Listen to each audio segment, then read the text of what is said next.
Imagine a company worth $63.4 billion in assets evaporating into thin air. That's the story of Enron.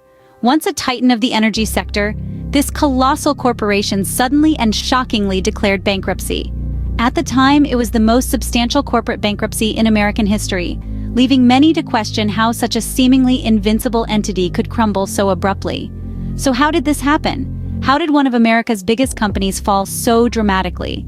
To understand the fall, we must first look at the rise. Enron was no overnight sensation. Born in 1985 from the union of two natural gas companies, Enron embarked on a journey that would see it diversify and grow into a powerhouse in the energy sector. This Texas-based company didn't confine itself to natural gas. Oh no, it spread its wings, delving into various energy sectors, and soon it became one of the largest companies in the United States. And it wasn't just about size. Enron was hailed for its innovative approach, shaking up the energy industry with its novel strategies and forward-thinking ideas. The company was on such a roll that it was named America's Most Innovative Company by Fortune for 6 consecutive years. An impressive accolade indeed. But as we all know, what goes up must come down. Enron was soaring high, but beneath the surface, things were not as they seemed. In the early 2000s, cracks began to show in Enron's shiny facade.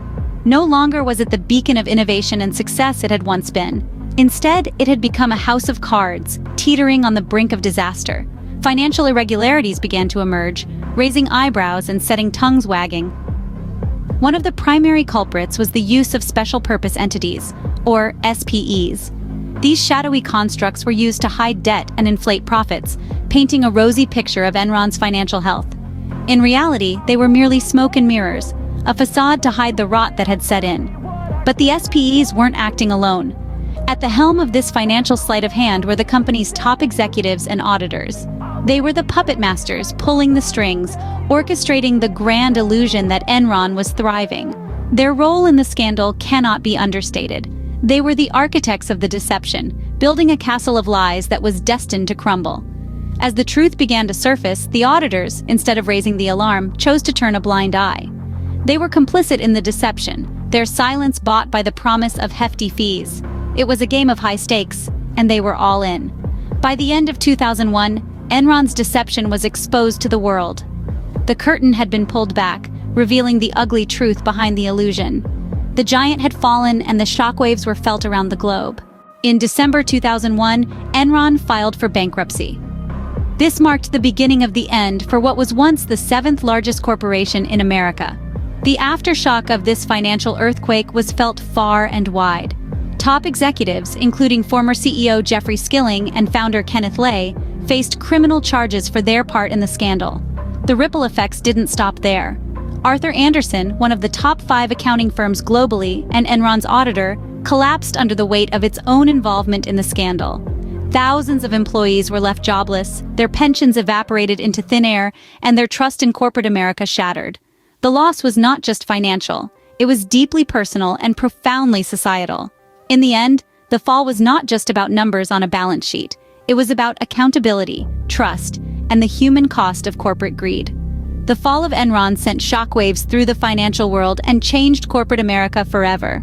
Enron's collapse was more than just a corporate scandal. It was a wake-up call. The fall of this giant served as a catalyst for sweeping changes in corporate governance and financial regulation. It was a stark reminder that unchecked corporate power could lead to disastrous outcomes. Perhaps the most significant consequence was the enactment of the Sarbanes-Oxley Act in 2002. This legislation introduced stricter corporate accountability measures and increased penalties for fraudulent financial activity. It aimed to prevent the manipulation of financial records, which was at the heart of Enron's downfall.